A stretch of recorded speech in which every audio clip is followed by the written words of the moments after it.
Ladies and gentlemen, welcome once again to the Student of the Game. I am Kyle Nash, the Student of the Game. And listen, if you're here, chances are you like talking sport. We're ultra stoked to do that with you here tonight, of course. Listen, pardon me if my face is a little redder from the Florida sun here. I was in Jacksonville with my good friend, personal champion, Travis D. Holmes, my co-host at the Duval Dive. Checking out the Tampa Bay Buccaneers joint practice with the Jacksonville Jaguars there at Miller Electric Training Facility there right next to Everbank Stadium in Jacksonville. So, hey, got a little sun today doing some stuff. Also spoke with Eric Armstead, former 49er and current Jacksonville Jaguar defensive tackle who just came off the pup this week. So, by the way, you can check that out on Jaguars on SI if you're interested in that. But, hey, enough about the AFC South. Tonight is about the AFC East. And folks, I have to tell you this, the topsy-turvy nature of this division since the whole breakup of Tom Brady and Bill Belichick. Of course, neither person there at Foxborough for the New England Patriots. Living life in the AFC East used to be the Patriots and only the Patriots, and everybody else was just kind of catching up. Now, we have three teams who are throwing their hats in the ring to be absolutely competitive. Who's favored among the four is another conversation. Obviously, we'll break into a little of that tonight. But listen, this division is competitive in a way that it hasn't been in a long time. And that kind of started last year, right? It was definitely a two-team race because, whatever happened with Aaron Charles Rodgers four snaps in for the Jets, and the disaster they had as a backup quarterback core was a bit of an issue, no question. I tried to warn you people about Zach Wilson, by the way, but you would not listen. And I was doing that when he was still at BYU, and I was covering them as a correspondent with the Black and Gold Banneret. When they played in the bowl game in the Boca Bowl against the UCF Knights that year. But enough about that history. It's really fascinating to see the changes that not only have happened leading into this, but this year in particular, right? A lot of stuff going on with the Bills, a lot of players leaving. Interestingly, ones I saw today at the joint practice I mentioned in Jacksonville. By the way, the AFC South will be next week, so we'll certainly talk about that to some extent there. All the stuff that's going on with that, basically the arms race in the division. The Miami Dolphins are an offense that is insane and really good. Have a receiver in Tyreek Hill that's the number one player in the top 100 as a receiver. That's a thing that happens now, I guess. And just a lot of movement. We're seeing the Jets to kind of revive and get past that whole thing where Aaron Charles Rodgers was hurt last year. Can they do enough to be competitive? A lot of people are telling me they're trying to be an AFC championship contender. We can explore that. Of course, we'll do that with Mike Bernier. Of course, we're going to have Eric Lopez in to talk about the Dolphins of the Black and Gold Banneret. And then Shukri writes the Hub of Champions podcast on Radio XM, also a writer for the Hockey News. He'll be stepping in to talk Patriots. But we'll be starting here with the Buffalo Bills. To me, probably, if they're not the most intriguing story this season, they're certainly one of the top two teams in the division that I find compelling. And because there's been a lot of movement in the roster there.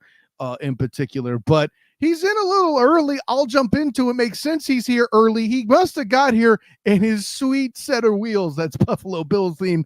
The Bills car guy himself. Steve, what's going on, man? Good to have you in. Hey, good to be here. Thanks for having me. Can you hear me good? Oh, yeah, you're coming in nice, man. Listen, it's nice to have you aboard again. And, I got to throw some love to the comments. My guy, Corey, man, a.k.a. Black Jesus in the building. You'll see me do battle with him, by the way, in or out sports debate show on Monday. So check that out with Sartoba Media. I had to get that plug in there real quick. But listen, Steve, I'm going to open with this because I know you have some topics and some questions you'll probably definitely be expecting to have to answer.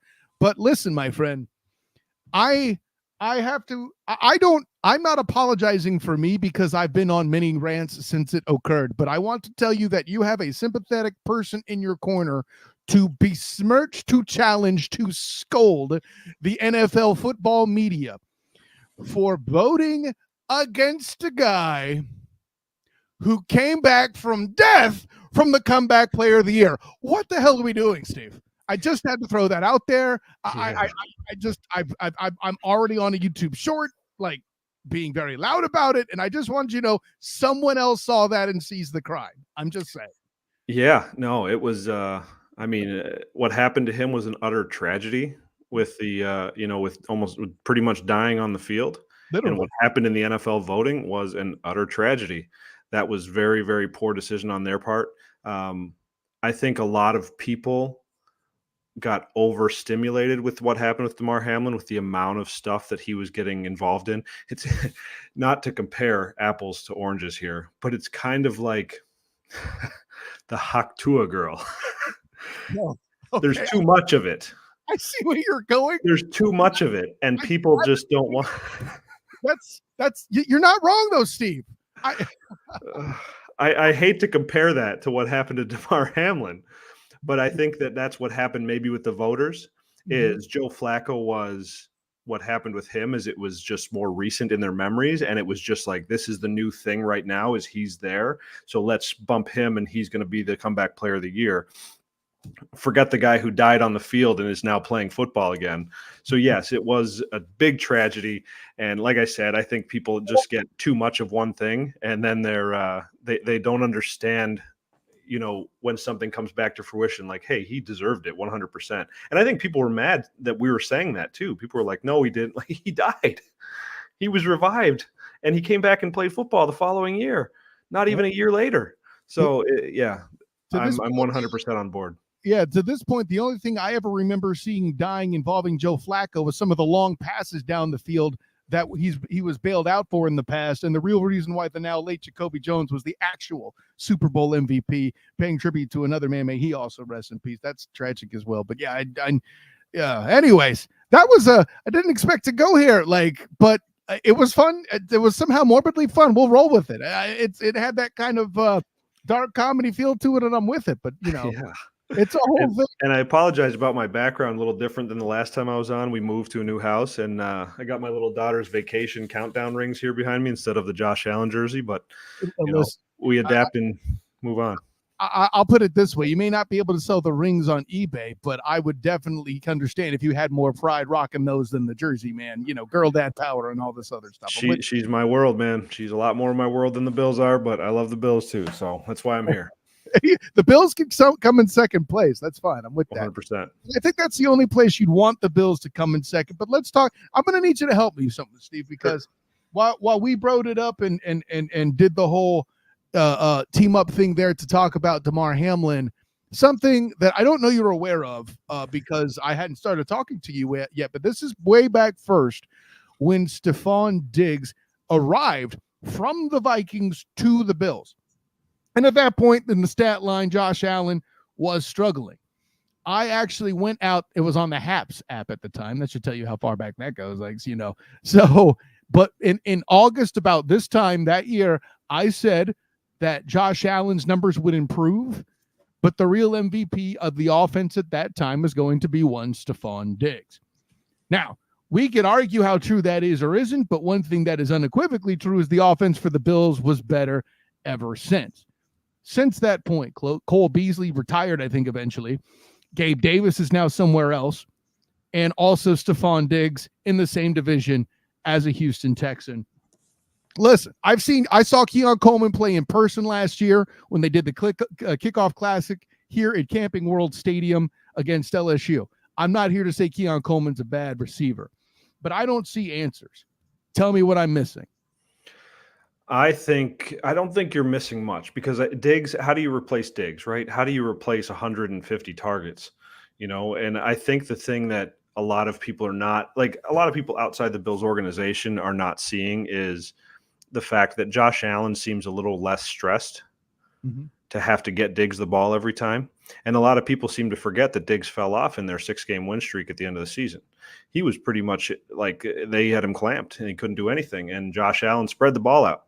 And I think that's what we're going to see a lot more of. I think the leading receiver for the Bills this year is actually going to be their second-year tight end, Kincaid. And I do think that Curtis Samuel might get a lot of targets. He was with Joe Brady in Carolina in 2020, I believe. Right. And I think that Keon Coleman Keon Coleman seems like he could be a similar project that Josh Allen was. So I think about when Josh Allen was drafted and how many Bills fans I saw go, no, we wanted Josh Rosen. Oh, right? yeah. I forgot that was that day. How I'm looking out for you, Bills fans. Goodness gracious.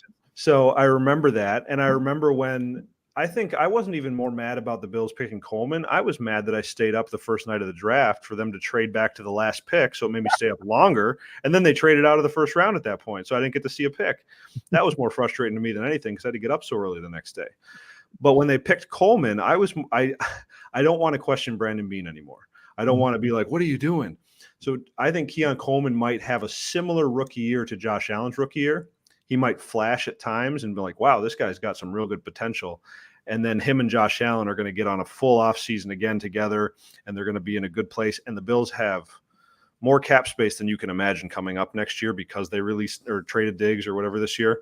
So I think next year, I'm not giving up hope on this year, obviously, because we have Josh Allen, and I never want to give up hope when we have that guy behind center. But it's a very different roster than last year. As I heard you saying as I came on, they're a very, very changed team with a lot of their stars gone. So I think Coleman is someone who's going to develop into a star. But I don't think we're going to see a Jamar Chase rookie season from him or a Justin Jefferson rookie season from him. If we do, I will be the first to admit I was wrong. But I don't think that's going to happen. I think it's going to take some time for him to develop. But he's got the traits to be a good receiver. I mean, the guy's 6'4". He doesn't run a fast 40 time, but his shuttle time was great. Was it? No, the side to side. Is that the cone? Not the cone drill. What do they call that? I call it shuttle myself. That's what they called it when I ran it. But I know what you're getting at. I mean, you're here to say that his stop and go and his agility is where it needs to be, even though he may not win a track meet, right? Exactly. So I think he's going to be someone special. And while that's happening and developing, I think Josh Allen, and the other thing people forget is Khalil Shakir came into his own last year. That guy really turned into something. And I think he had the highest catch rate in the NFL last year with like 87% of his targets, which is absurd for a guy that was a 5th round pick. So I think he could be something very special this year too. I don't think we're going to have a 130 target receiver. I think we're going to have like 4 or 5 60 to 70 target receivers go across, with maybe Kincaid getting around 100 targets. But that's throwing the ball a lot too. So it'll be interesting to see what they do. It's as big a mystery for us as Bills fans because there's a lot we haven't seen. And we didn't get much of it again that Bears game, the preseason game. We didn't get to see much. It was pretty awful to watch. But it'll be interesting to see. I think it's going to be a fun season for us. And I think our hopes are a little lower than previous years, but I think we're still most Bills fans still say, hey, if Josh Allen can get to the playoffs, he could be just as dangerous as anybody. Yeah, I mean, getting to the tournament is certainly an important step for this team, and what they did to achieve that last year was certainly a thing to behold. But here's the concern I have, and feel free to catch me other side, because you point out Curtis Samuel. I think that's a worthy thing to do. Obviously, veteran player. I appreciate you reminding me about Shakir, because he did pop off late. When you said his name, I'm like, oh yeah, that kid. And I'm pretty sure I actually covered him playing one time at Boise State.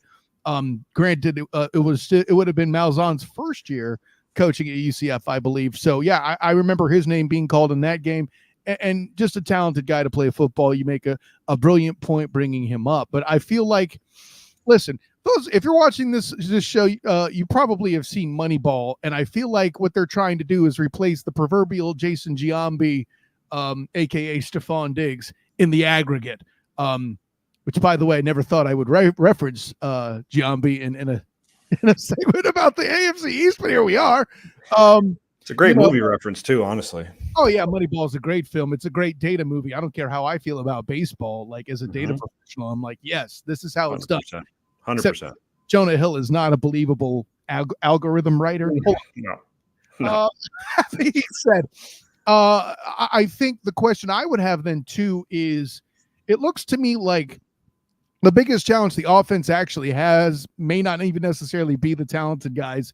You could put together a team that doesn't have a number one receiver, air quotes, per se, and do damage. I've covered one in the form of the 2022 Jacksonville Jaguars that made the playoffs, won a playoff game against the Chargers, blah, blah, blah. But I get concerned about Josh Allen's impulse control. At some point, he just gets edgy and has to let it rip. I think that's the whole reason Keon Coleman is there. Am I on to something?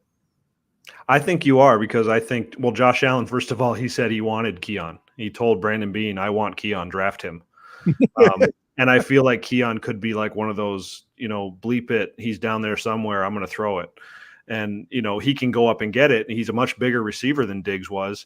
And there was times, remember, like it was yesterday, that first Jets game where Allen had shots down the field and he threw 3 interceptions, and I'm trying to remember who referred to him this way it was in the 2019 season when they faced the Texans in the playoffs and lost to Deshaun Watson, and in that horrible game, which was like they were killing them and then they just lost. It was just, it ended up being very competitive. I remember the run that Deshaun Watson made. That was, that changed. And the broken sack and then the throw for the first down. Yeah, it was absurd. I think someone called him Sugar High Josh Allen. And I think that was a perfect description. It might have been Kyle Brandt, honestly, on Good Morning Football. And I think that is a thing that happens with him more often than it should, especially being a 7-year veteran now. Right.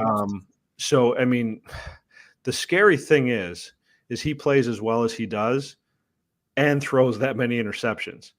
I mean, we were also a team that experienced Tyrod Taylor, who threw barely any interceptions, but couldn't throw touchdowns. So, sometimes you got to take the latter and say, you know what, I will take the interceptions. I mean, his interception to touchdown ratio is still higher in the league than most quarterbacks, because he leads the league in passing touchdowns some of the times and it's thrown over 40 touchdowns, or had over 40 something touchdowns. And I don't know all the stats off the top of my head here, but I'll take him over Tyrod any day, obviously. But if he dials it back, even 30%, the guy's going to win an MVP. I mean, it's just, that's the way I look at it. Like, if he can, I mean, he should have, but he throws too many interceptions. So I was going to move to the running backs, but you've moved me to a place where I got to pose this question, and I don't know how much golf you play, but to hear you, like me, right? But to hear you describe Josh Allen, it sounds like he needs to approach letting it rip with the same audacity of a golf swing. Never swing at full strength. Right. And so if Josh Allen ever swings at full strength and he plays that conservative ball and plays within the offense, like even Patrick Mahomes had to do, with Tyreek Hill, and people were looking for that long bomb and he had to move to controlled football. I know evoking Patrick LeVon Mahomes II's name is almost a curse word to a Bills fan. I get it, but it's just to show that, hey, I'm a Niners fan. Me too. I'm just saying. I'm fine. Well, I listen. I still got some PTSD. Listen, 1 minute away from winning it overtime. Let me have it, Steve. But I run away from anything that has the number 13 in it. So that's just how I live as a Bills fan. It's just how it goes. There you go. I mean, what that means I got to bring up Dan Marino too. Anyways, so with that being said, I feel like there's an element of that. And, their run game, with Moss and that committee, it's not that they're bad, that I just don't know that that's what you do first with those weapons. So it's still, the offense is still going to go through Josh Allen, I think. But another part of your team that I think's kind of slept on, because big folk are in football in general, because they even throw the slur of skill player around, whatever. Mm-hmm. But your defensive tackle core always is, I mean, ever since I was following Ed Oliver when he was at Houston playing against UCF on a regular basis, I'd be like, that boy good. And then he arrived and I realized all the other defensive tackle talent that you have in there. I feel like that's a group that's pretty electric, but the problem with that Bills defense is y'all can't seem to stay healthy. Like, is a key to doing, I didn't mean to hit a nerve there. But, no, it's true. But the whole piece with the defense, I feel like if they're going to, in order for the conservative air quotes version golf swing Josh Allen to be successful, the defense has to stay healthy and make stops, right? 100%. And, bringing it to the golf swing thing, I think the perfect example of that for Josh with the swing, let's get it down the middle. Let's get a birdie. We don't have to eagle every hole. Let's get a birdie. Let's get a birdie. Was the Patriots-Bills playoff game. Josh Allen took what was in front of him and threw a perfect game, and that's Josh Allen can do that. The offense was drawn up, and that was Daboll, so it's a different offensive coordinator. But Josh Allen, if there's always someone open, but he always wants the chunk play. And I think if he can dial that back, the defense has had health issues, but they've always adjusted and been a good defense because I think Sean McDermott is one of the best defensive coordinators out there. Sure. Even though he's a head coach, I still think, and I think they have Bobby Babich as the D coordinator this year. He was a linebackers coach last year. But I don't know if they've determined who's calling the defensive plays yet, but McDermott has always been a good defensive coach. Right. And I think that you get someone in there, they're going to flourish in it because they have someone else beside them that is good enough, and they just work together as a unit. Now, the injuries have been horrible. We had Von Miller go down after he was on pace to have a phenomenal season his first year with us. We had Trey White go down twice, which was horrible. I like Trey White too. I hated seeing that. That was awful. I think the whole league hated that because of how hard he worked to get back from the ACL and then tears his Achilles against the Dolphins. It was a devastation for him, and now he's in the Rams, and I'd say 100% of Bills fans are rooting for him to do well. Nobody's against that guy because he's not with us anymore. We might be against Jordan Poyer a little bit because he's on the Dolphins now, but we still love the guy because he gave everything he had to Buffalo too. So it's just, it's a typical rivalry team now. And now we have Matt Milano coming back from a leg injury from last year, and he got hurt in practice yesterday, hurt his arm. So Bills fans do have that PTSD with their, here we go again. First play of the defensive game against the Bears, Ed Oliver went down.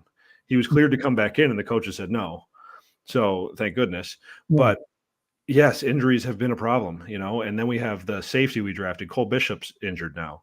I think Mike Edwards, who we got from the Chiefs, he got injured as well. So we're looking at, back to the beginning of our conversation, Damar Hamlin possibly starting at safety for the Bills now, which is another kind of cool story for him. Not so much for us as Bills fans because I don't think he's the greatest safety. Right. I'm happy for him, but I would rather have Mike Edwards or Cole Bishop out there, honestly. So injuries have been a plague for the Bills. If they can manage to stay somewhat healthy on the defensive side this year, I think they'll be fine. And then give the offense a little bit of time to click and come together. And like I said, all you got to do is get to the playoffs. The Chiefs proved that last year, struggle a little bit here and there and just get to the playoffs, and the Bills did it with, I think, a similar receiving core to what the Bills have, like a good tight end, a rookie receiver in Rashee Rice, who should be suspended, and and a couple other receivers, like nothing crazy, right? Nothing really that stood out. I mean, they didn't have much. I can't even. I know that they had Sky Moore. I don't really know any other receivers who they had. I can't even remember. Yeah, but Rashee Rice emerging, and I'm aware. Your opinion tracks. No one's knocking that. But they Patrick LaVon Mahomes II made something of Travis Michael Kelce and that core as you describe it. And the only thing I might push back that the Chiefs have that the Bills don't is a solid interior offensive line in comparison. This isn't to say you were bad, but as much as Mitch Morris is an upgrade over Luke Fortner in Jacksonville, that doesn't mean he was necessarily the best safety in the division, or the best center in the division or anything like that. So, I mean, I still feel like your line's going to be good enough. And even if they aren't the greatest, Josh Allen is a mobile Viking in the backfield. I think you'll be relatively okay with what I've seen with that. Yep, he's tough to sack. What's that? He's tough to sack, that's for sure. Yeah. So with that, it's time to put rubber to the road here, Steve. Let's get you in here for a record prediction. How do you think the Bills finish out this year? It's a very hard schedule. Obviously, they have the first place schedule similar to the Chiefs and all those teams that finished first in their division. We got the NFC West, which is a tough division in itself. Week 1, which is in my opinion not real ever. I feel like you can't really tell much from Week 1 in the NFL. Right. It's just year after year seems to be proven. So Bills Cardinals, who knows? That's their Week 1 schedule, but I would say the Bills are probably going to get close to about 10-7 this coming year if I'm going to be realistic. Mhm. But 10-7 could be a wild card, and who knows what they'll do to the Dolphins and what the Jets will do to the Bills and vice versa. Like it's a tough division to be in with the Dolphins and the Jets. Patriots will be good in a couple of years, probably. I think Drake May is a good draft pick and a good potential QB. So it's going to be tough, but I'm going to be realistic and go 10-7. I was on a Chiefs podcast a couple weeks ago, and I told him I imagine the Chiefs going 12-5, and he laughed me off the set. Basically, he said, "No, we're going to be 15-2," and I was like, "All right, man." He was young. He was young kid, and I was like, all right, man, gotta be realistic though. 15-2 is very hard to do in the NFL. So yeah, that's a fact. And even with 12-5, you could still be a number 1 seed. That's what the Chiefs fans keep forgetting. But I digress. Yeah. So 10-7, I think, is realistic for the Bills. I think they could be 12-5 too if they hit a streak. And it all has to do with health, honestly, because Josh Allen will do everything he can to get his team to victory. If their defense can stay healthy, they could do 12-5 and win the division. Mm-hmm. But it's going to be a really tall task this year with all the changes at safety and on the offensive side of the ball, and even on the offensive line. We got new center who played left guard last year in Connor McGovern. Mm-hmm. And then we have a new left guard, Edwards. So it's going to be interesting to see how they do. I'll put it this way. I think they'll do well in the division, actually, just because the AFC East is such a weird physics. You do have the opportunity to play the Jets after week 9, at which point I don't think Aaron and Charles Rodgers will be on the field. I think you're going to split with the Jets. I think you're going to sweep the Pats, and I think you're going to split with the Dolphins on the strength of the fact that first game is going to be on a Thursday night after they may beat the Jags that first Sunday, but they're going to get pretty beat up in the backfield doing it with that defensive line. And I just don't think they have the same amount of time to recover. So I think you steal that one in Miami on Thursday, but I think they beat you at home. So you go 4-2 in the AFC South. I see you splitting, 4-2 in the AFC East. I see you splitting the AFC South. Because I think you play the Colts too early, which means Anthony Richardson will still be on the field, and you got to try to find a way to stop the Tavares Buckner on defense. It's going to be interesting. The NFC West, I could change this to 3-1, but right now I have it 2-2. That could change by the day. The part that kills your schedule is the Lions, Ravens, and Chiefs. At some point, you have all 4 semifinalists in the NFL on your schedule, Steve. It's nuts. So with that, the first place schedule, man, it's hard. That being said, you say 10 wins. I have you going as low as 8, but you could talk me into 9. I'm not quite optimistic enough to go double digits. And who knows, maybe you hold on for a wild card again, which with this schedule would kind of mark an improvement. But again, with all the defensive injuries, let's put it this way. If that keeps up on the Wednesday before the season kickoff, I might reserve my right to put it back to 8. I'll put it that way. So. Well, I will not argue that with you because that is a very real possibility for the Bills this year. I'm an optimistic fan because I love my team, but I'm also a realist when it comes to it. And, the past 4 years have been a blast watching them, own their division. But this year is not going to be any kind of cakewalk. And we did lose our number 1 and number 2 receiver. Mm-hmm. And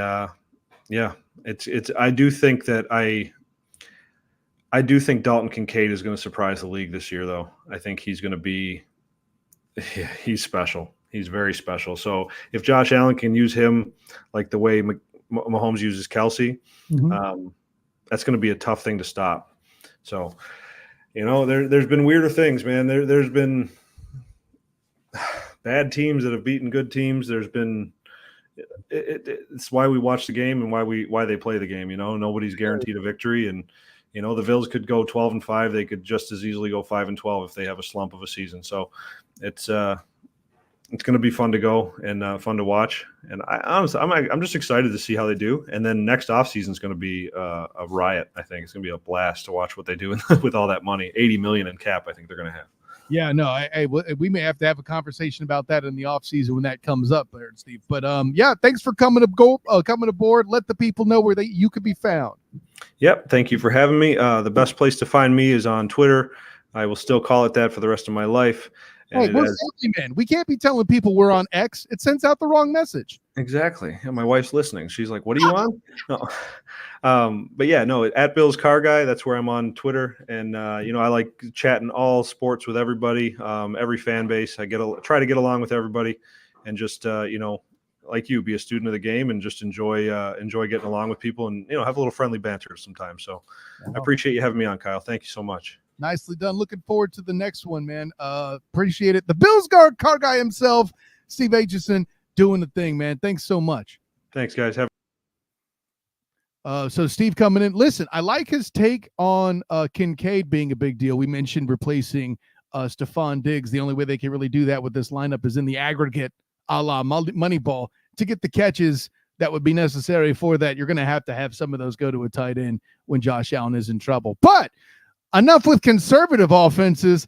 Let's go ahead and take the lid off this beast, going over to talk about the Miami Dolphins. And listen, I know that you'll normally see me talking with him about all things UCF on the Night Shift podcast, bing, powered by the Black and Gold Banneret, bing. I have to bing twice every time I bring that podcast up now. I don't know.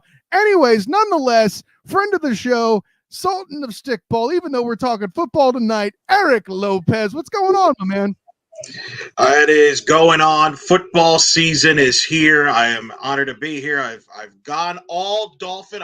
This is my 37th year, going on 38, following the Miami Dolphins. There's been a lot of pain, Kyle, a lot of emotion, but they suck me in, as they all say. The Al Pacino said in The Godfather, they always pull you back in this time of year.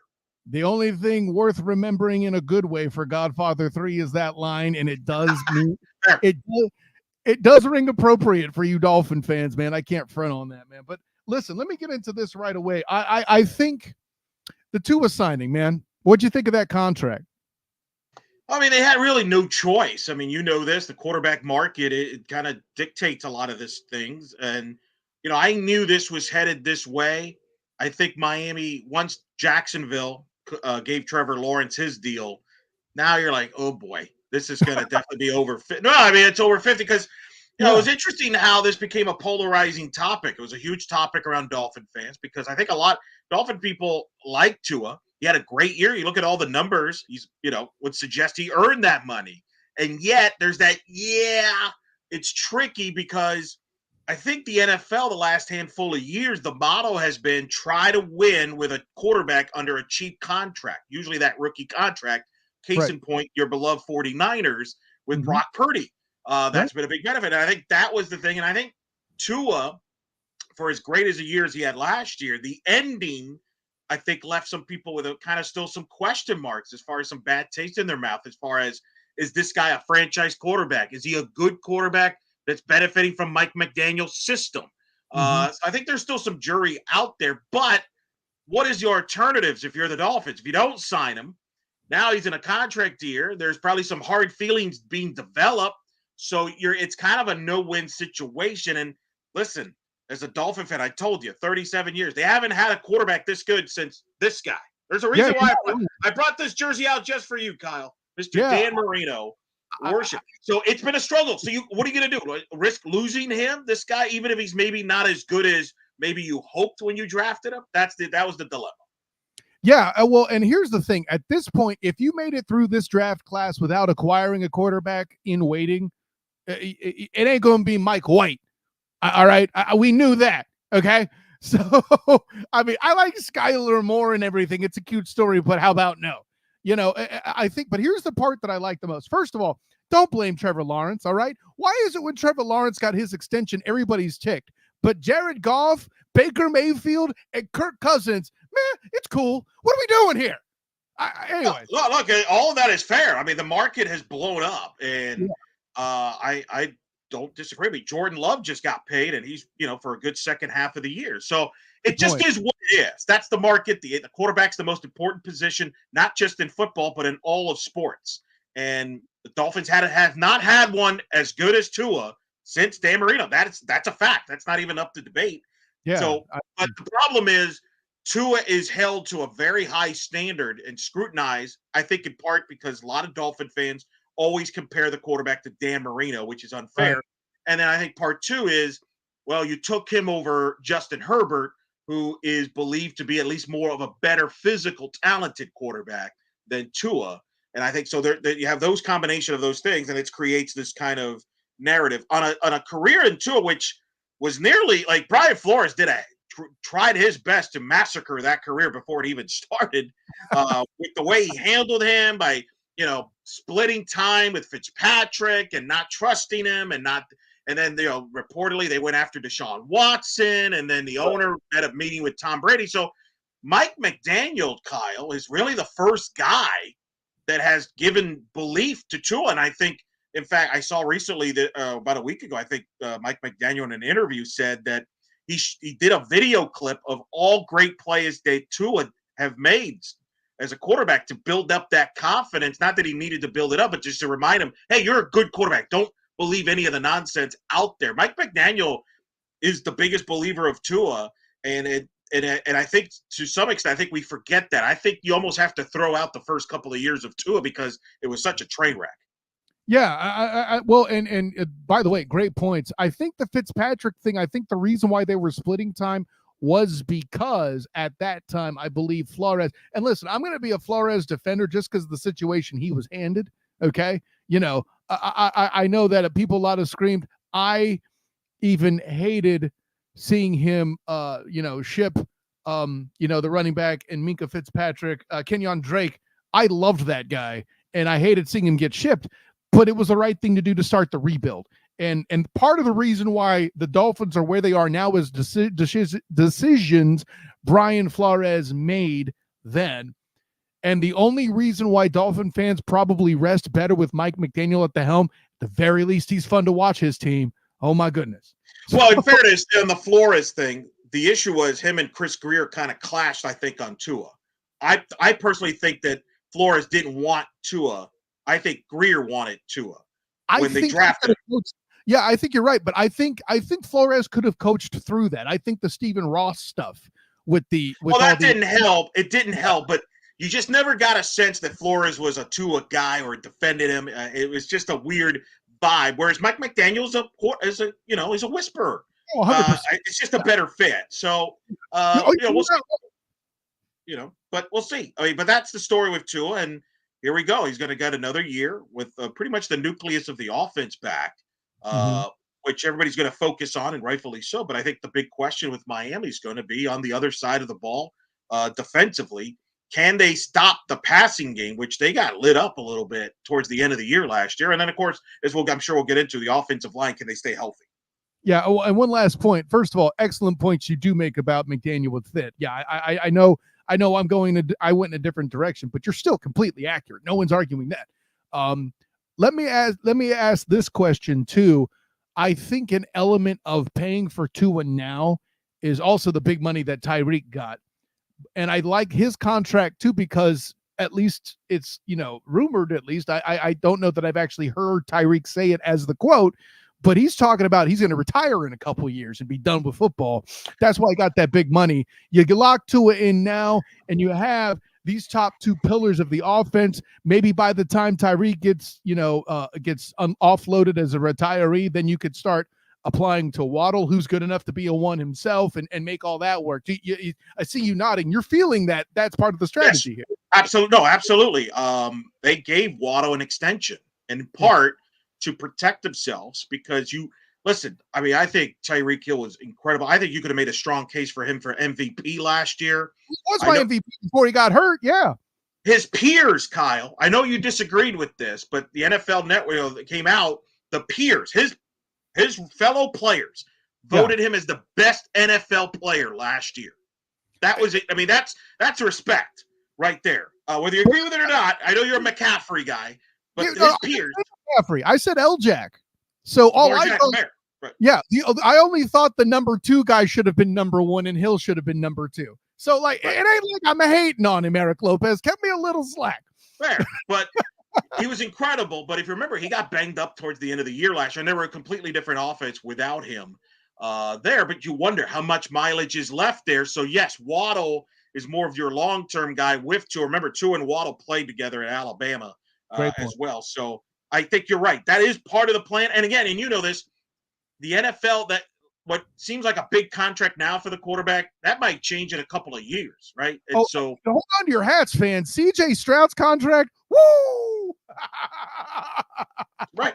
Yeah. And here's the thing: what if Tua comes back and has another monster year? Now you probably have to pay him even more money. So that's the guessing game that you have to play as an organization.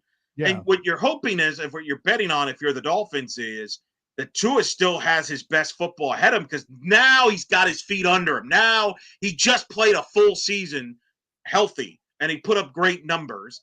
And you hope, with the nucleus they have 4 of the 5 offensive linemen back.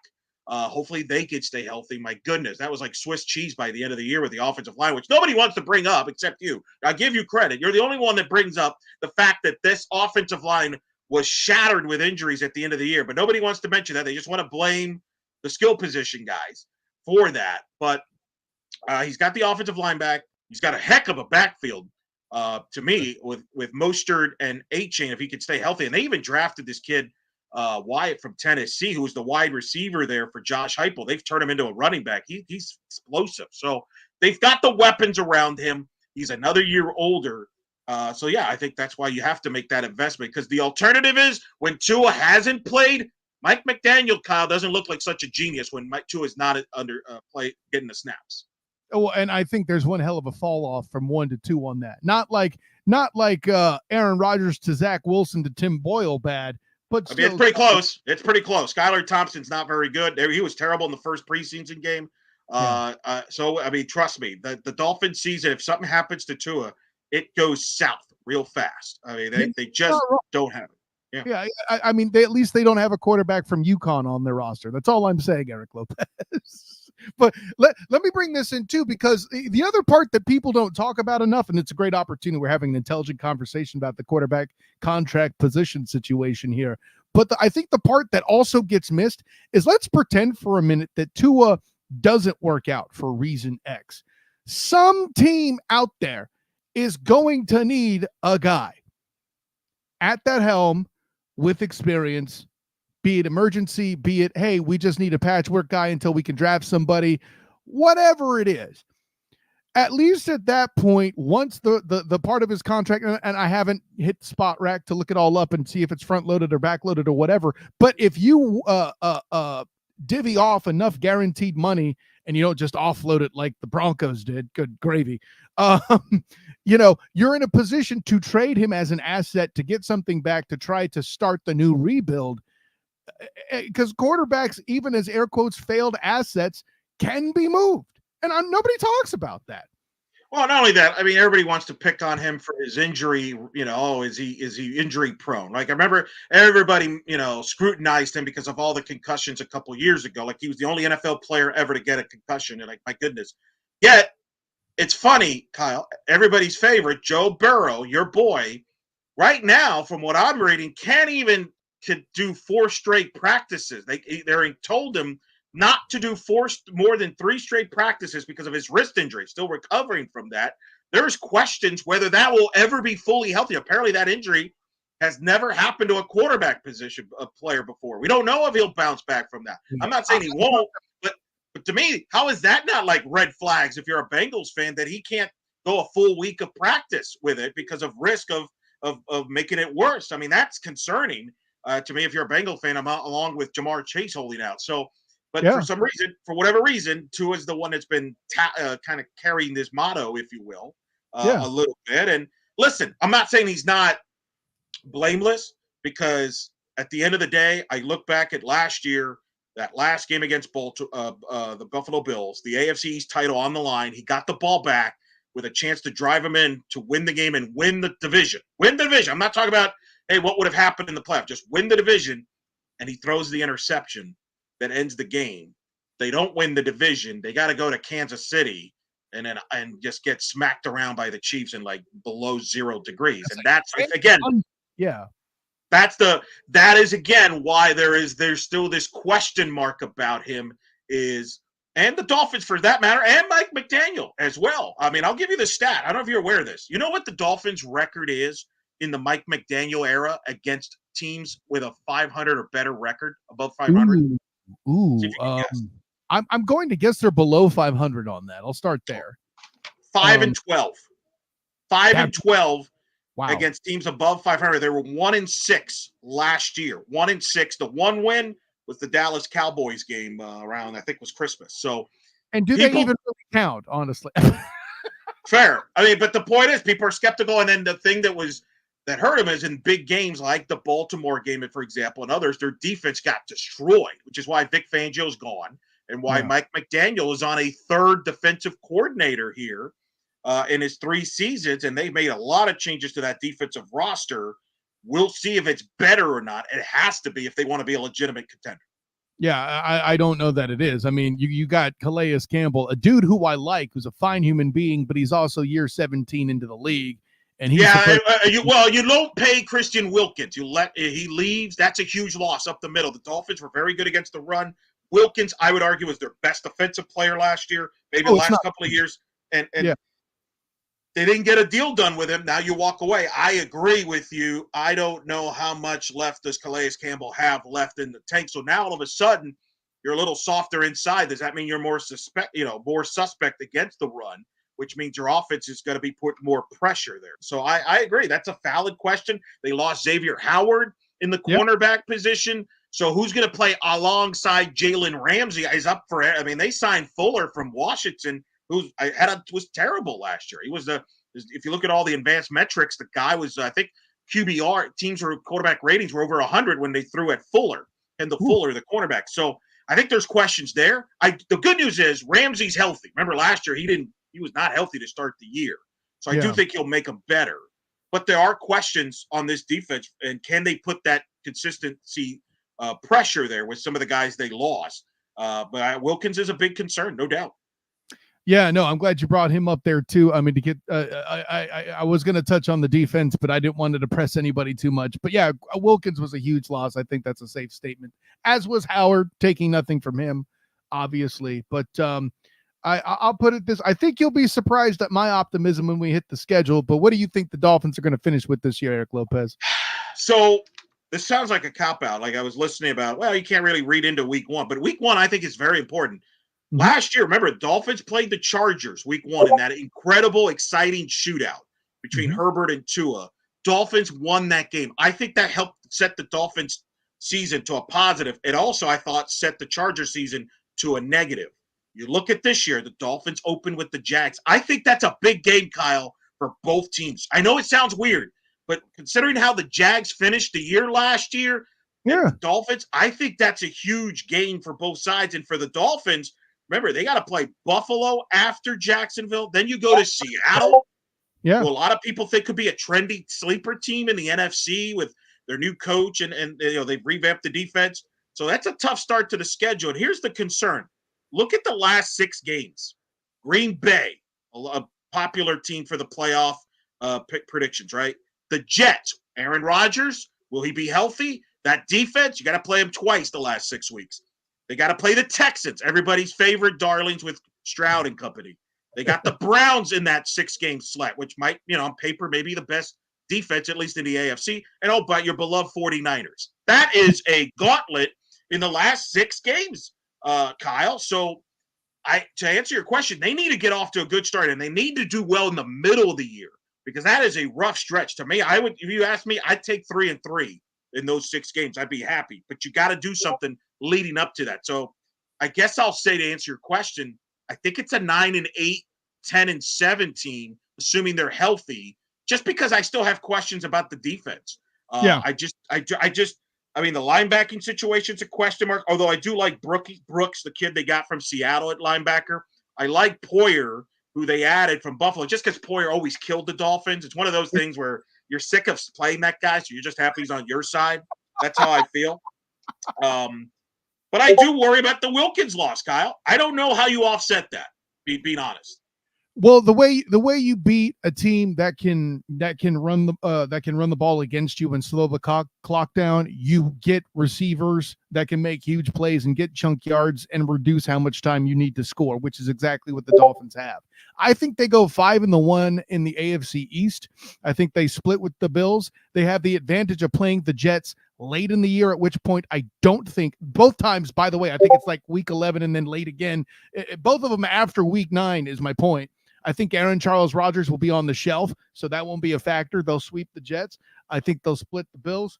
I just think there's too much offense on this team for anybody to really be an impact on that, and they're going to be able, because of that, to overcome some of the offensive line woes. And when they face the really good teams is when they're struggle. Yeah, I think they beat the Jags too in week 1, then they lose on Thursday to the Bills. That's the one divisional loss I have there.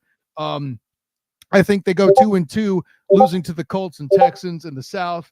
The interesting thing I only see them losing to the Niners in the NFC West. Seattle does not impress me, and the Rams are in a similar space to the Niners. The Rams are in a similar place to the Dolphins, except the Dolphins have a better offense. And I believe, figure this out, the injury-prone Tua more likely to be on the field in my mind at this point than John Matthew Stafford. Let me be clear about that. And then the remaining teams, the Raiders, Pack, and Browns, I think they win 2 of those. Let's say they go 1-2 there. That's 11 wins that they get there. For me, I see them going 12-5 though. I think that offense is just too. Oh man, I would give you a big hug. I would take it. I would be thrilled. I mean, that would win the division and probably get you a pretty high seed in the playoffs. That would be a great step. I got to see it though. Look, as a Dolphin, I'm not, you know how it is. You're making a lot of assumptions with the Jets being out of the way and Aaron Charles Rodgers being hurt. I get it. So that's a lot of it that we finished well in the second half of the year, which has been a historical bugaboo. Will Mike McDaniel actually use the tight end? You keep telling me he likes using the tight end. They signed Jonnu Smith. I'm interested to see. Hold on. No, I don't. Mike McDaniel uses everybody, but I don't think he's necessarily into the tight ends. I think they're to help block for the running backs, frankly. So that was more Kyle Shanahan than with the Kittle situation over there in San Fran. You're on my you got where I'm coming from. Because I only bring that up because I do think that's an interesting. Who is going to be that third guy? You have Hill, you have Waddle. They signed Odell Beckham. I'm very skeptical on that. I don't know if Beckham has much left. He'll see. If they late in the season when they need those, that's when he'll come into play, in my opinion. But this Tennessee kid, I think, has a great shot to be your third option as an offensive specialist, right? Yeah, I'm intrigued by him. We'll see how Mike McDaniel uses him. And look, Mike's got a good offensive mind, and I think Mike will be a better coach just because it's another year under his belt as a head coach. I thought as good of a job he's done. My frustration with him is I feel like at times he's gone away from the running game, which was very underrated good last year. I thought Mostert was incredible. A-Chain, like they can run the ball on teams, and he kind of went away from that, which surprised me, considering what we've seen from San Francisco over the years with Shanahan. But clearly, I think Shanahan obviously more of a running guy than maybe McDaniel. Who knows? But I think the Dolphins have that balance, and I think if Mike's disciplined there with keeping the discipline with that running game, but to mix it up with the pass, and that protects Tua, then I think they'll have a good year and have a chance to make the playoffs. I mean, the Patriots are in a rebuild. The Jets are a drama team, drama queen, with all due respect to Jets. And I know the Bills, our last guest, the Bills, they're kind of worried about it, but they still have Josh Allen, right, who finds ways to win games. And I like Keon Coleman. I don't know, people are down. You and I saw Keon Coleman at FSU last year when in Orlando beating LSU. I think he's a sleeper for the Bills there in the weapons. No, Steve agreed with you as well in the previous segment, so I'm with you on that. But Eric Lopez, I got Shukri Rights in the digital green room. Tell the people where you could be found. Eric Lopez Elo. That's where you can find me on social media. I will be freaking out through every week during a Dolphin game, positive or negatively. They can follow those reactions. For UCF reactions, go to blackandgoldbanneret.com. Right there on the site. Great site. People like Kyle working hard there, writing. Have you covered on all UCF sports, including UCF football around the corner as well. We got obviously the defensive line preview on the blackandgoldbanneret.com. Bing! Also the YouTube channel. Subscribe there and subscribe to the podcast feed for the blackandgoldbanneret.com. So we'll cover all UCF aspects. And then, I do that. 100%. Elo, great time, man. We could have kept going, but we got to get the whole division in here. And, man, listen, I'll catch you soon when we record on Monday night for Tuesday drop of the Night Shift podcast, my man. Anytime, Kyle. It's always a pleasure. All right, man. Eric Lopez. The thing, I love the opportunity to do shows with guys that I used to listen to on the radio. It's amazing here. But moving to a guy I used to do shows with myself, if you turn the clock back. Now, dude's on Sirius XM. Dude's doing a lot of things all over the place. in the Boston area, and he even writes hockey and keeps me up to date with that. They're doing that part of the season. An honor, joy, and privilege to the newly betrothed Shukri writes. What's going on, my man? Congratulations. What's going on, man? How are you doing? I hope you can hear me well. Oh, you're coming in great, dude. Oh, thank you. I'm doing well, man. There's a lot of things that are happening right now. And starting a new chapter of my life, and I'm just very excited. Very excited. I'm glad to see. I led with all the positive because we're about to talk Patriots, which might bring you down a little bit normally if you weren't. I mean, you know, the whole Celtics championship thing and all that. By the way, I'm sure that helps. But yeah, I gotta have you on talk Celtics at the beginning of the NBA season. Anyways, I'm transitioning. I'm doing everything I can to not have to do this with you. I feel bad already. But don't feel bad. I mean, consider it to be a blessing. It's not even a big deal. If anything else, I'm just over here like, I mean, like I'm just smiling, and I'm just saying to myself, man, I'm fortunate. I'm blessed, man. I'm very blessed. I'm blessed. And like, listen, I know we haven't talked in a while, and I haven't shared this news on Twitter, but I'm gonna just drop it anyway, like with you, because we go back a ways. But your man's getting married in a little more than 48 hours from now. So it's that close. So, like, I didn't realize that. Wow. Yeah. I didn't know it was 2 days away. Holy snap. No, I made no mention of it on Twitter, like, but I did share the news on Facebook and as well as on Instagram. This is now like more than a week and a half ago, but yeah, like like that's why I was alluding to, like, no, life's changing, but in an exciting way. And plus, like, a lot of great things happening sports wise, but as well as personally. So that's a big reason why I've been really quiet on the digital airways and as well as social media by and large part and whatnot. So yeah, just wanted to like share that with you more than anything.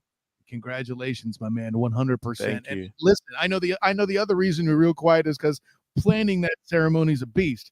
But anyway, yo, Kyle, I did not know how stressful wedding planning could be.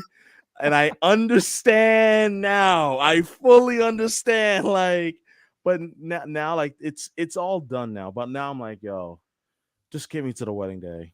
Just give me to my wedding day, please. And that's Saturday, God willing. And yeah, I'm just excited. But like the wedding planning, man, yo, you're right about that. It is a beast.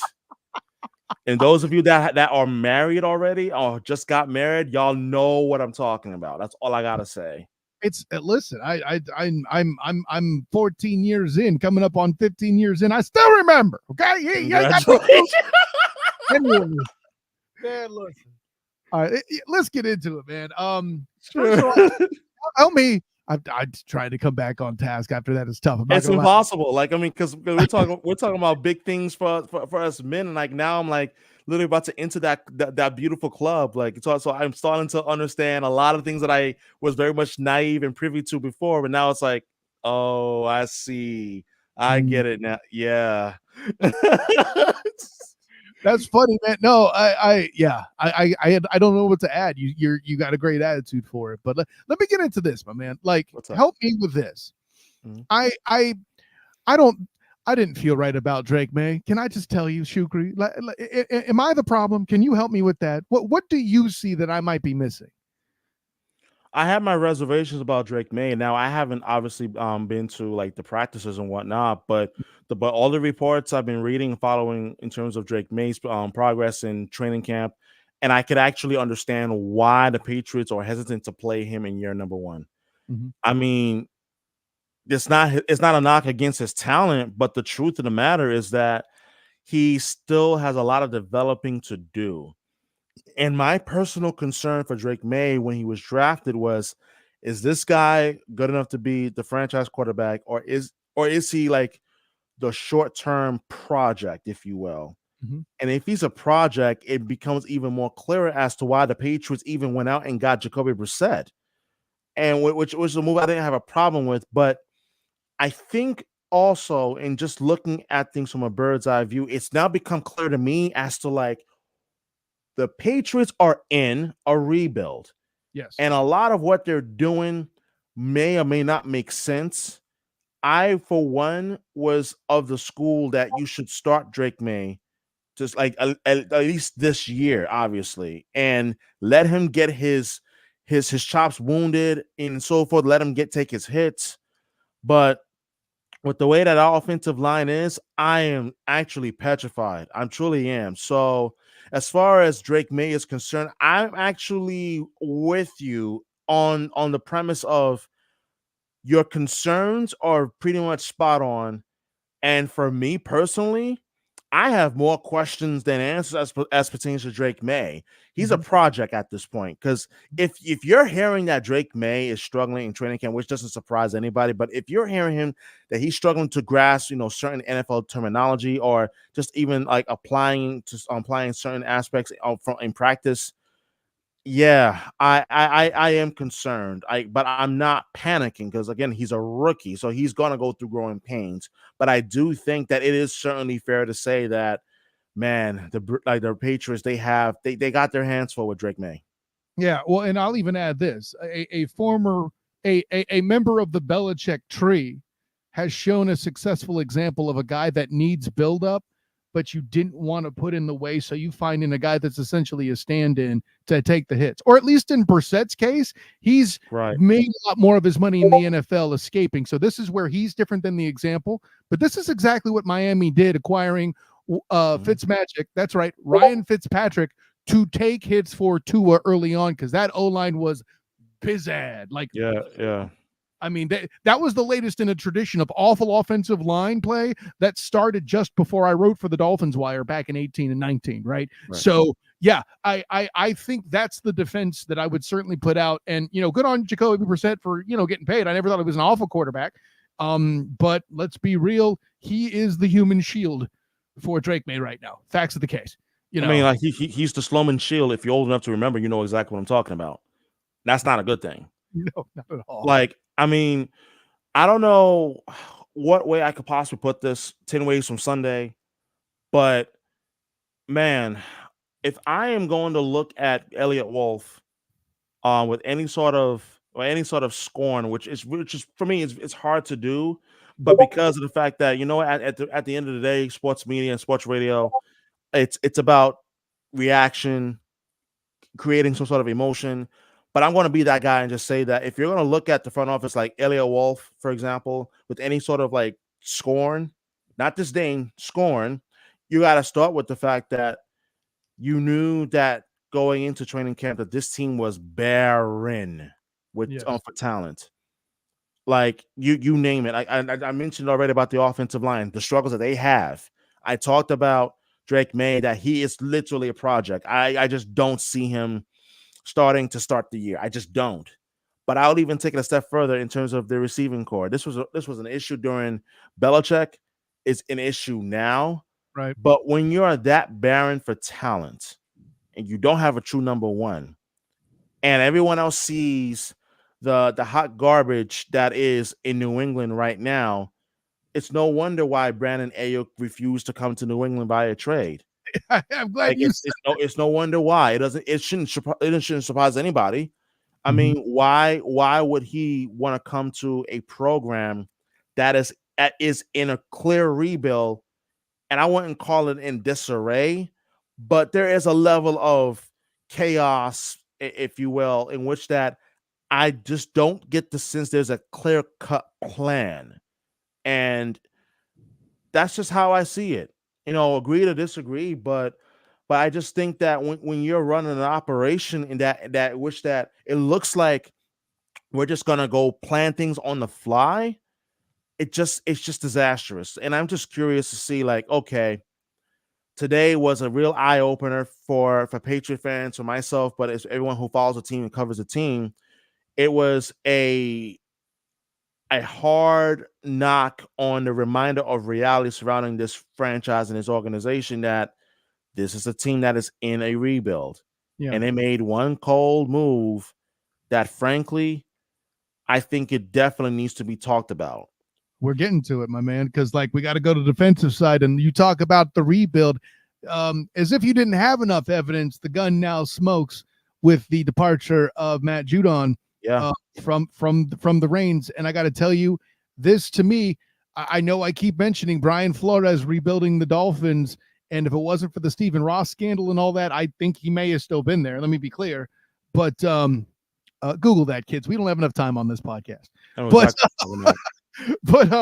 I what I see with Judon being shipped is up there with Minka Fitzpatrick being shipped from the Dolphins under Flores's watch. Do you? I like that. Yeah, you like that? That makes sense. Yeah, because then you get assets and you could start the rebuild. Listen, I like Javon Baker at UCF. He was an excellent deep ball threat and an electric guy to watch. Maybe a little bit flamboyant, a little too flamboyant, but cool. You know, blowing kisses at the sidelines and getting the flag. Not how I operate. I get it. But, you know, with all that being said, I don't think he should be a number one receiver in the NFL. It's almost trending that way right now. And yeah, that's scary. But now with the defensive side, I mean, you part with Judon. Again, barren with talent is the best description. I mean, do you at least see a path for I guess 2025 at this point, you know, with that top pick? I mean, they're obviously not going to attack quarterback with Drake May still in the building. Like, what's the next piece you start to build with? That's a great question. And I think that sticking with the defense, I think that this now opens the opportunity for players like Josh Uche to step up even more. And I did an episode a little while back in which I talked about, I thought this was an important year for Josh Uche because with Matthew Judon on the field, Josh Uche could get to the quarterback with the best of them. The numbers prove that. But when Matthew Judon was not on the field, he was not as effective. So that now leads me to wonder, what will Josh Uche's production look like in terms of his ability to create pressure, to get hits on the quarterback, and to obviously get the sacks, and as well as the rise of Keon White.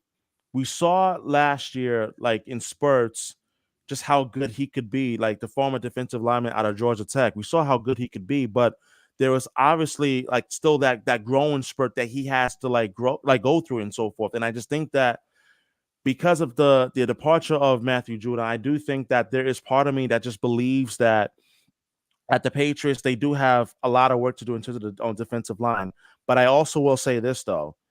I do think that if you are going to look at the defense, I mentioned from Keon White, he's going to have an increased role. But I will also mention Anfernee Jennings as well. Like he is also a sturdy edge setter as well. So I'm curious to see, like, with the increased roles for both of those players, how would that potentially look like? But the early indications is that the Patriots have liked a lot what they've seen from Oshane Ximines. He's a 6'4", 254-pound defensive lineman. He was a former New York Giant. So I'm curious to see like what the Patriots defense is going to look like post Matthew Judon. But if there is some sort of a small silver lining, is that the Patriots moved on from a player that was clearly disgruntled. He was not happy with his contract. He was in the final year of his contract. And if you're, I guess, like head coach, like head coach Mayo, you're trying to create an environment where you don't have anyone who's disgruntled. You're in a rebuild. It's going to be a process. So that's one small silver lining on all of this. But I do think the defense did get worse with the loss and a trade of Matthew Judon. And still getting a third round pick, from for a guy that is disgruntled, that is in this space, is not a bad takeaway when you look at it. I mean, I definitely hear all of the above in that. By the way, I mean, in this case, I think this is the one instance where having a defensive coach might be a plus. I think Gerard Marrow will be a guy that might be right to kind of work to get these guys up to speed, and then you spend the assets you get next on the next draft and all that. And I'm with all that. And listen, I keep citing the Dolphins, and the Patriots are known for copycatting things and using them in their own way for himself. Not a bad thing. By the way, the NFL is a copycat league. You know, so I listen, there's a lot of things I could single out the Patriots of the past for. That is not one that I'm mad about. I'll put it that way. No, man. By the way, you mentioned that podcast. That would be the Hub of Champions, I believe, that you're referencing. Yes. Bing! So kind of get your plug in there, Shukri, right? Come on. No, I appreciate it. Like I brought that point because when I look back on it, and I was talking about it during that episode, one of the players I thought the Patriots needed to have like step up this year, that was Josh Uche. And I think that point rings even more importance now that you need him to step up as and become that guy. Because right now, if you look at the front seven, who do you look at and you say that, this guy is clearly going to be our best pass rusher? It's got to be Josh Uche. Mhm. I mean, it's no disrespect to Christian Barmore or anything like that, but I mean, he's going to be out indefinitely. You don't know when he's coming back. But so Josh Uche needs to step up big time for this team. Absolutely. So with that in mind, I guess been asking for the Patriots record. I'm getting Shukri Wright's odds that the Pats get a number 1 pick this year. What do you think their final record is this season, my friend? Odds, man. Listen, man, that's tough. I don't think they're gonna get a number 1 pick. I don't think they're gonna be as bad as last year. Mhm. But I do think that they are not going to be a good team either way. But it wouldn't surprise me if this team won like maybe 5 or 6 games. But number 1 overall pick, I don't see it happening. But I could see this team 100% being like a top 5 pick at a 2025 NFL draft. That I can very much see already.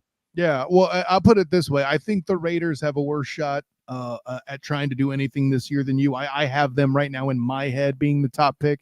Right. That could change on Wednesday before the start of the league when I actually do my official final preview picks and all that other stuff.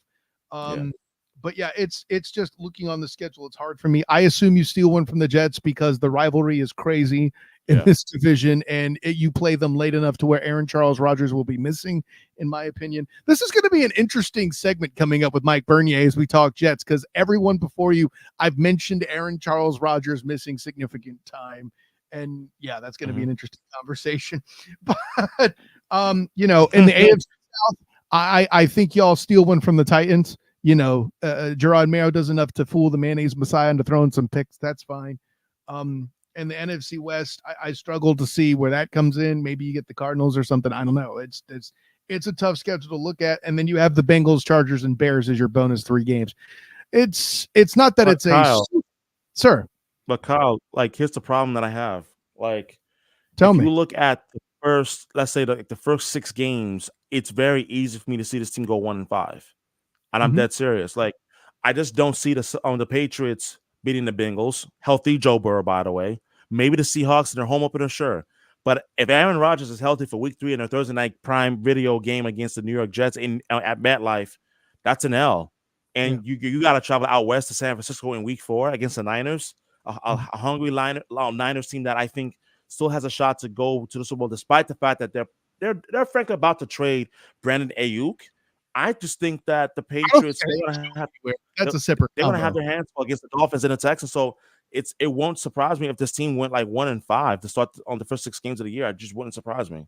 Yeah, I think they do get their first win in that first 6 weeks.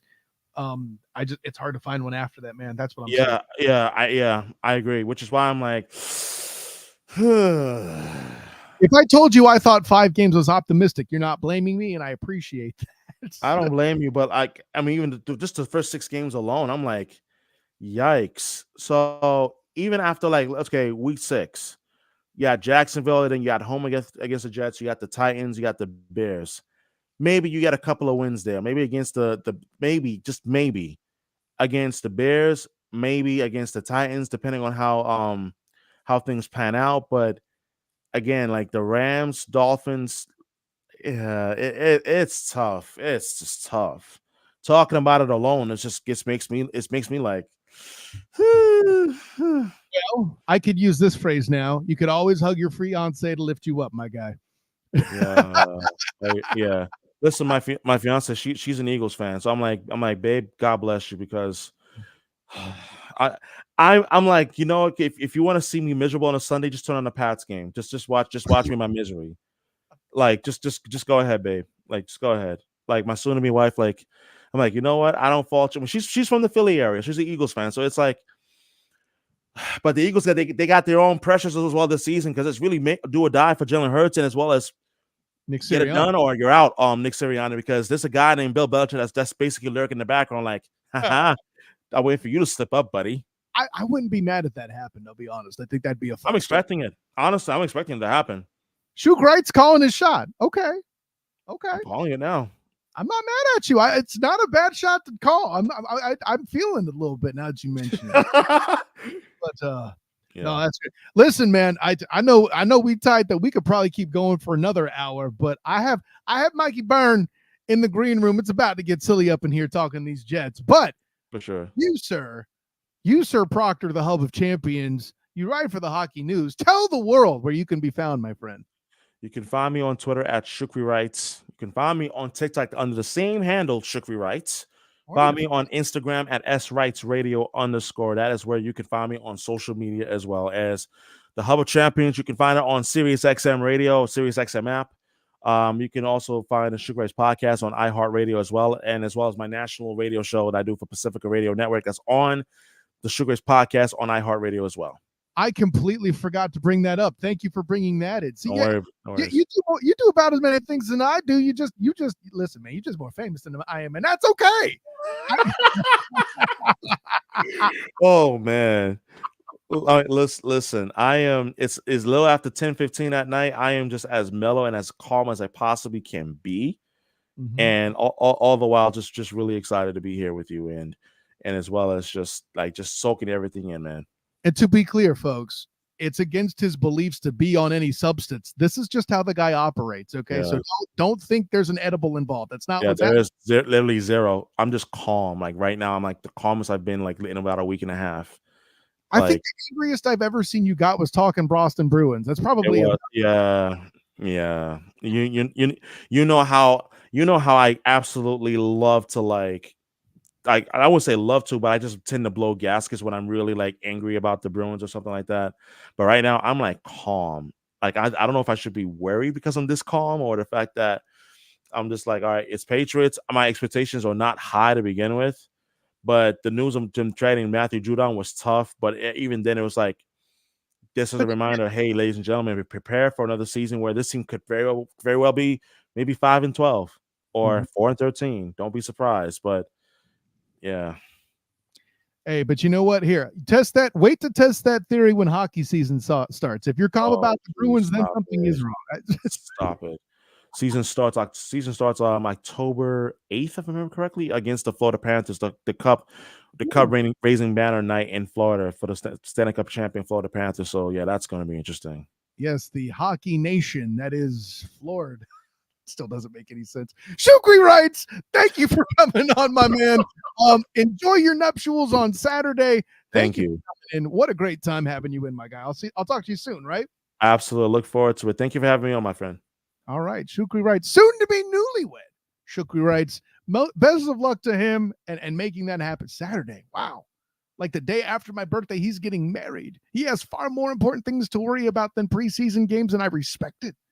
Good on Shukri writes, man. Anyways, speaking of other people I just have entirely too much fun with, who knows, by this point, you might be sick of him being on this podcast. I would normally have Twan Staley on to talk Jets, but he was traveling with the Jets to do joint practice with the Carolina Panthers. I almost said the Charlotte Panthers. Whatever. Close enough. No one's counting. It's the AFC South or NFC South. But anyways, let's bring the man himself, my guy, the Burn, Mike Bernier. We are not talking about the Big 12. Why does your handle say only 3 things in life are certain? What's going on right now? Death, taxes, and the goddamn Jets. I really should have seen that coming. I got the text. Can I say goddamn on the show? Like I almost had like a counter for that. But then I got it. Well, I had a long drive home from Jacksonville because I was covering the joint practice with Tampa and Jacksonville for the Jaguars on SI. Bing! So and the Duval Die podcast while we're on the topic. Bing! Sunday night at 8, by the way, as we evaluate the preseason game. No, we already binged it. It's okay. We don't have to, let's not blow excessive binging. That's what she said. Anyway, by the way, look out for the Tuesday Huddle Up College preview. That's right. We're actually doing a damn show, and Mike Bernier will be on for that as well. Bing! Look out for me actually saying something positive about Utah for once on this upcoming show. # teaser alert. Mikey Byrne. I'm going to open with this. Let's get the. I've been teasing this elephant in this here room all show, without question. Aaron Charles Rodgers. Over or under 9.5 games. I will take the over. Really? Okay. How I many? will. I actually think he makes it through most of this season unscathed. And Okay. I think it's because of outside of week 1 on Monday night in Santa Clara. I don't really feel that intimidated by any of the front 4 they play until week 7 against Pittsburgh. Mm-hmm. Mm-hmm. That's still and then fewer than 9 games, Mike Bernier. Oh no, I understand that. I think he survives. And then after Pittsburgh, there really isn't a defensive line that I'm petrified of that's on their schedule. Buffalo will be good. They play them. The Rams without Aaron Donald is not the same. Charles Donald. Remember. Correct. 3 names. And obviously the Dolphins twice, week 14, week 18. That week 18 game may not mean anything. So there's a very strong chance that he may not play in that game per se, depending on how they look, depending on what the division looks like and things along those lines. I'm going to take the over. I think he plays in 13 games this year. Wow. Okay. I get it. He's 41. But he's already an injury risk for coming off of a bad injury, and he hasn't done anything lately when he's had a full season, which goes back to the Packers. So yeah, that's kind of where I am. Brother Ayahuasca has hit the tent a little harder. I think they found the right strand to get his Achilles to hold up. I think there are bigger questions with this Jets team. I think there's bigger issues here. You have a 41-year-old quarterback in Ron Charlie Rodgers. And you have a young, explosive running back in Breece Hall. And then who do you have behind him? Because he has injury history. You're not wrong, buddy. Looking at their depth chart, according to ESPN, Braylon Allen, who is a rookie from Wisconsin that they drafted in the 4th round. They drafted Isaiah Davis from South Dakota State in the 5th round. Who? I'm reminded of Guardians of the Galaxy, that the first villain that Star-Lord. Who? Star-Lord, man. I'm Braylon Allen, man. Yeah. So honestly, and here's the thing: was there monumental running backs available this offseason that could have been game changers per se? No, not really. Not but Tony was because they what was it? Austin Eckler, I think you could argue was a possibility, but I don't think interested at that price. I mean, honestly, I would have kicked the tires on Tony Pollard before he ended up in Tennessee. Ooh, boy, don't let EJ Christian hear you say that. I said kick the tires. I didn't say sign him to a 10-year contract. Let's be very transparent here. Who's the last contract that got a 10-year? Hey, sorry, we're joking here. It's okay. I mean, it probably would have been Tony Pollard because Tennessee makes other bad decisions. Looking at you, Will Levis. So the question mark there. Then they spend the money on Mike Williams, the former Charger, to bring him in, coming off of a major injury. After Garrett Wilson, it's Mike Williams. Xavier Gibson looks okay. Alan Lazard's good for 4 games. I mean, anybody that used to play in Green Bay that's now playing for another team that wears green somehow misses more time than they did when they played at Green Bay. Well, that's weird. The way that Randall Cobb is off the list. He finally just exploded or something. Yeah. Tyler Conklin looks good. I think looking at this roster, the overall development of this roster, and this is something that I've looked at for the last couple of days, there are only 9 guys over the age of 31 on this roster as of today. One of them, Aaron Rodgers. Sure. The other one is his backup quarterback, Tyrod Taylor, because obviously Travis Hunter probably is not going to play meaningful snaps this season because of the health coming back from the. You mean? Yeah, that one. Yeah, that one. Ooh, yeah, it's unfortunate. I haven't gotten to see him in person at the beginning of last year at the Kickoff Classic here at Camping World Stadium. He was a sight to behold. I hated him getting hurt. So you have your 2 quarterbacks that you're probably going to carry most of the year in Aaron and Tyrod Taylor. You got your kicker and your punter, Tyron Smith, who they brought over from Dallas. Isn't he like 31? I don't even know. Like, He's 34. Yeah. He'll be 35 in December.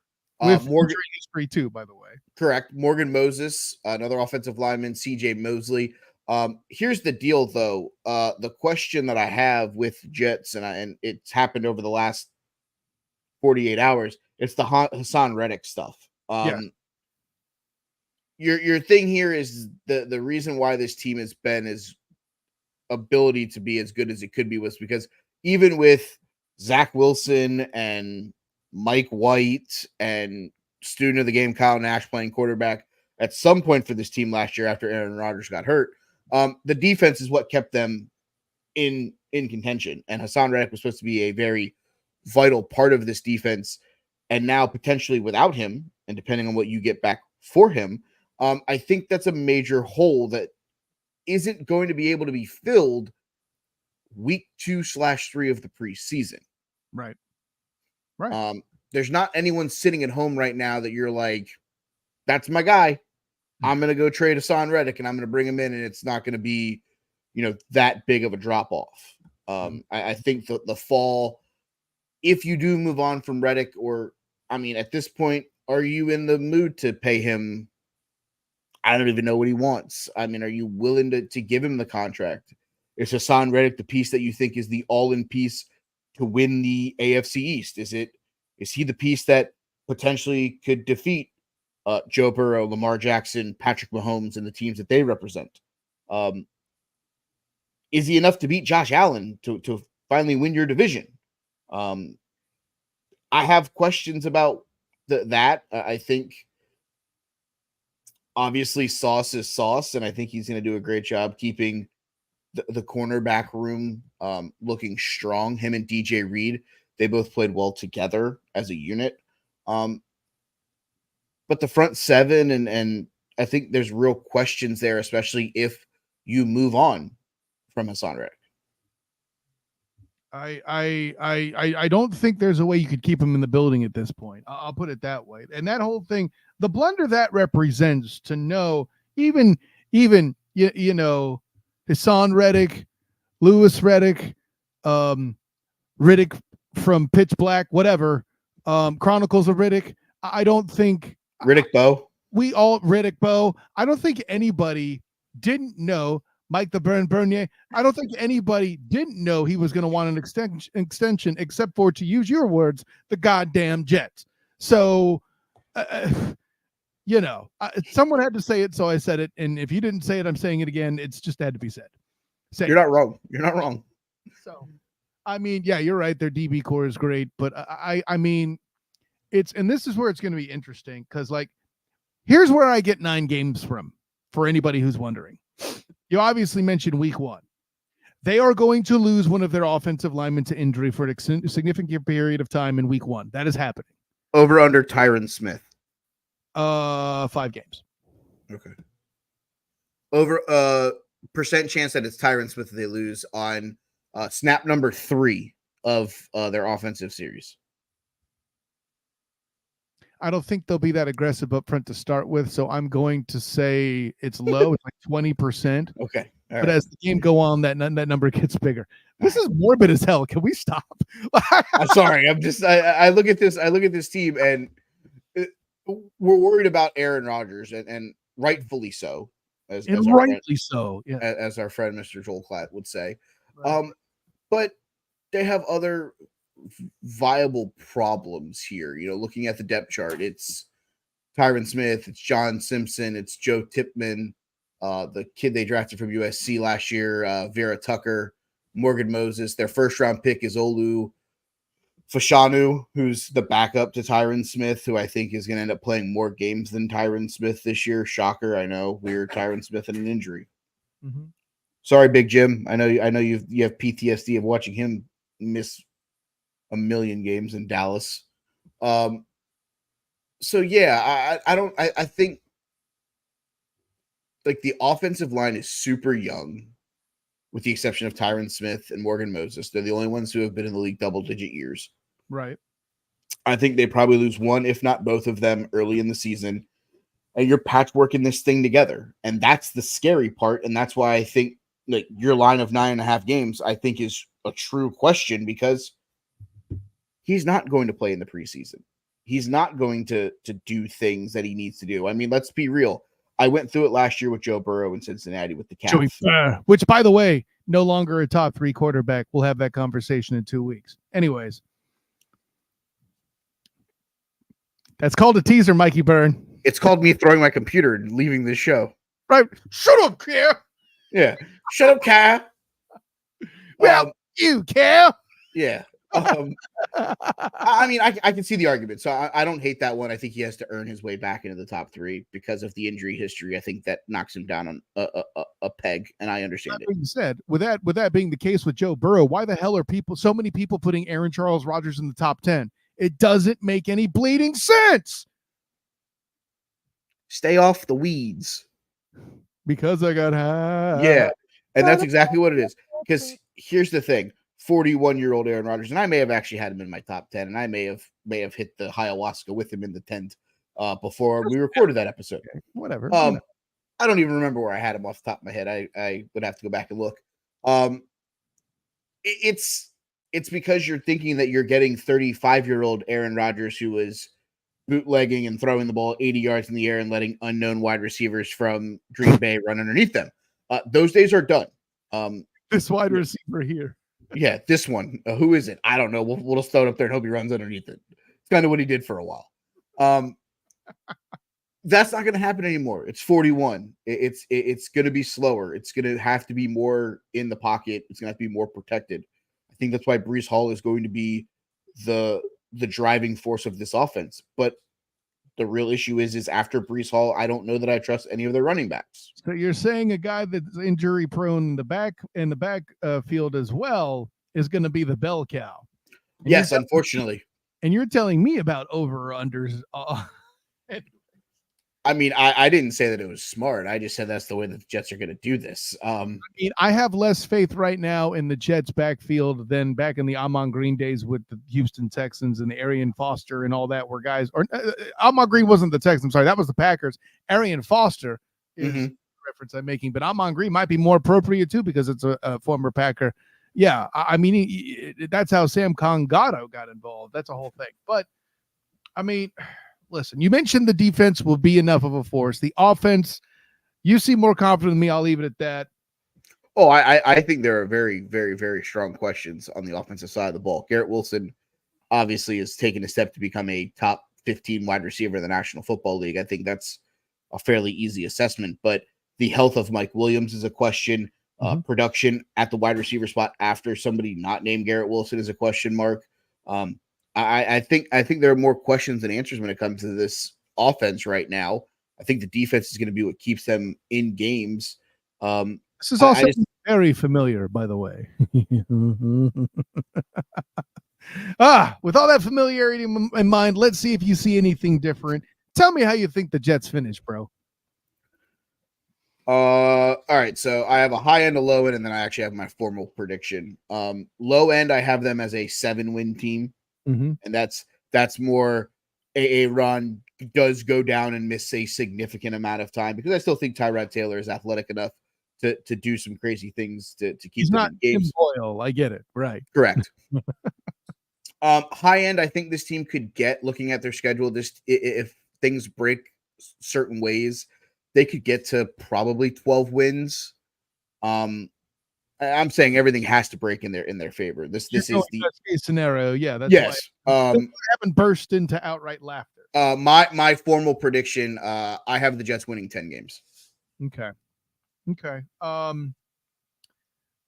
First of all, because I got high, and second, I just don't have that much faith in Aaron Charles Rodgers. So this is why we're going to differ. But AFC East is going to be rough to them. This division is a thing. And they play the Pats late enough to where I think the Pats actually steal a win from them. They play the Pats early. They play them week 3 and week 8. Excuse me. I still think for some reason, because the Jets going to jet, because this is the AFC East, I think they split there. I think they get swept by the Bills. I'm getting that backwards. I think they're getting swept by the Finns and split with the Bills. So that's 2-4 in the East. I have 2-2 in the AFC South. You cannot convince me in Week 15 that Aaron Charles Rodgers will be on the field facing the Jacksonville Jaguars, and as a result, I think they win that game at Everbank. The NFC West is fascinating. I see them going 2-2, just because, again, I forget which NFC West team they play late, but I think if they play the Seahawks in Week 13, they play the Rams in Week 16. Right. Today, I think Tyrod Taylor can win the shootout against Stetson Bennett with the way he's looked in preseason so far. So because Matthew Stafford will no longer have an arm by then. Correct. I mean, at this point, they're both quarterbacks are old and injury risks, and it's just, it's more likely that they got hurt and recovered to play in that game than, anyways. The remaining 3 games on the schedule, though, being the Steelers, Broncos, and Vikings, actually look promising. Right? Yeah, I have them at least winning 2 out of the 3 of those. The only one that I think is a real question is Pittsburgh. Well, and here's the thing, though. What I can't account for is the Peyton Revenge Bowl. And that makes it difficult, to tell, Hackett to suck it. Has to be tempting.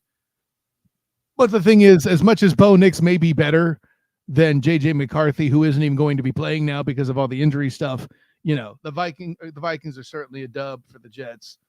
So with all if that game was in Denver, I would lean like, okay, the Denver Broncos could win that game, but them coming across. Oh, the Denver Broncos.